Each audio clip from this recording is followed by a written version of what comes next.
Hi students, I am Aruna. Today our topic is isotonic solution.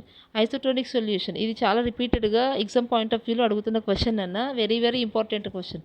So చూడండి, so isotonic solution iso means same osmotic pressure ఉన్న సొల్యూషన్స్ని isotonic solutions అంటారు. So π1 is equal to π2. The solutions having same osmotic pressure at given temperature is called isotonic solution.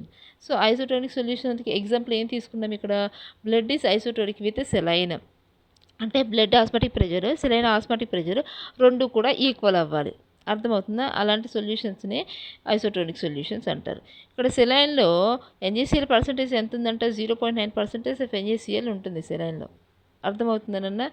So second one వచ్చి hypertonic solution. Hyper means more లేదా high. అర్థమవుతుందా? So π1 is greater than π2. అలాగే one solution having high concentrated then another one. ఒక solution ఇంకో సొల్యూషన్తో compare చేస్తే high concentration అయి ఉంటుంది. అర్థమవుతుందా? సేమ్ అలాగే ఈ పైన ఉన్న ఎగ్జాంపులే తీసుకున్నాను. ఏంటో example, suppose blood cell saline వాటర్లో ఉందనుకోండి. ఇప్పుడు ఇది సెలైన్ వాటర్, ఇది బ్లడ్ సెల్. అర్థమవుతుందా? ఈ blood cell concentration saline water concentration increase చేశాను. దీని కాన్సన్ట్రేషన్ ఎంత, 0.9% కదా. 0.9% సిలైన్ వాటర్ 0.9% ఎన్ఏసీఎల్ ఉంటుంది. ఇప్పుడు దీని కాన్సన్ట్రేషన్ ఏం చేశారు, ఇంక్రీజ్ చేశాను. అంటే మోర్ దాన్ 0.9% ఎన్ఏసీఎల్. అంటే సొల్యూట్ ఇంక్రీజ్ అవుతుంది. ఈ సొల్యూట్ ఇంక్రీజ్ అవుతుంది అంటే, సొల్యూట్ పర్సంటేజ్ ఇంక్రీజ్ అవుతుందంటే సొల్యూషన్ ఏ సొల్యూషన్ అవుతుంది, కాన్సన్ట్రేటెడ్ సొల్యూషన్ అవుతుంది. ఇప్పుడు ఇది హై కాన్సన్ట్రేటెడ్ సొల్యూషన్, ఇది లో కాన్సన్ట్రేటెడ్ అవుతుంది. అర్థమవుతుందా? సో లో కాన్సన్ట్రేషన్ నుంచి హై కాన్సన్ట్రేషన్కి సాల్వెంట్ మాలిక్యూల్స్ మూవ్ అవుతున్నాయి కదా.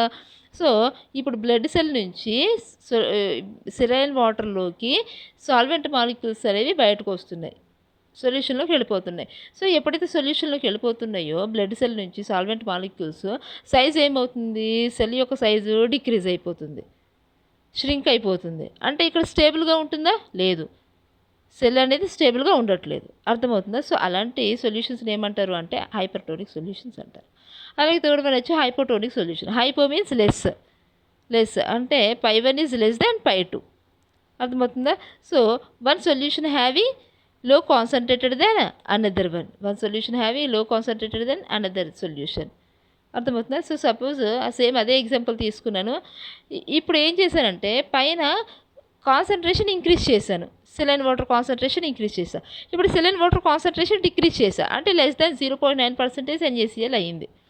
లెస్ దాన్ 0.9% ఆఫ్ ఎన్ఏసీఎల్ తీసుకున్నాను. అర్థమవుతుందా? ఇప్పుడు దీని కాన్సన్ట్రేషన్ తగ్గింది, దీంతో కంపేర్ చేస్తే దీని కాన్సన్ట్రేషన్ డిక్రీజ్ అయింది. అంటే దీని కాన్సన్ట్రేషన్ ఇంక్రీజ్ అవుతున్నట్టే కదా. ఇప్పుడు సాల్వెంట్ మాలిక్యూల్స్ ఎటు నుంచి వెళ్తాయి, low concentrated to high concentration. అర్థమవుతుందా? సో ఎప్పుడైతే సాల్వెంట్ మాలిక్యూల్స్ సెల్లోకి ఎంటర్ అవుతున్నాయో సెల్ సైజ్ ఏమవుతుంది, ఇంక్రీజ్ అవుతుంది. ఎప్పుడైతే సెల్ సైజ్ ఇంక్రీజ్ అవుతుందో అంటే స్వెల్లింగ్ వస్తుందన్నమాట. స్వెల్ అవుతుంది, స్వెల్లింగ్ వస్తుంది. సో ఈ సెల్ చుట్టూ ఒక సన్నటి పొర ఉంటుంది, దాన్ని సెల్ మెంబ్రేన్ అంటారు. అది చాలా సెన్సిటివ్గా ఉంటుంది అనమాట. సో ఎప్పుడైతే సాల్వెంట్ మాలిక్యూల్స్ సెల్లోకి ఎంటర్ అవుతున్నాయో ఏమవుతుంది, సెల్ అనేది బ్లాస్ట్ అయిపోతుంది. అర్థమవుతుందా? అంటే ఇక్కడ కూడా స్టెబిలిటీగా ఉంటుందా, లేదు. సో ఎప్పుడు స్టెబిలిటీగా ఉంటుంది సెల్ అనేది అంటే, సెలైన్కి